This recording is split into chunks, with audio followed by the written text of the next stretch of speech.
Kia ora no. Today we're looking at ia again. In comparison to English, the ia is used at the end of the Maori sentence, whereas in English, he or she is always used at the beginning of the sentence. Well, generally. So, for example, he is walking. E plus verb plus ana plus subject.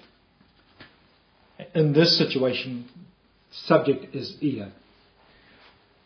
He is walking. E hikoi ana ia. Sorry. E hikoi ana ia. She is walking. E hikoi ana ia. He or she is walking. He is eating. She is eating. E kai ana ia. He is reading. E pānui ana ia.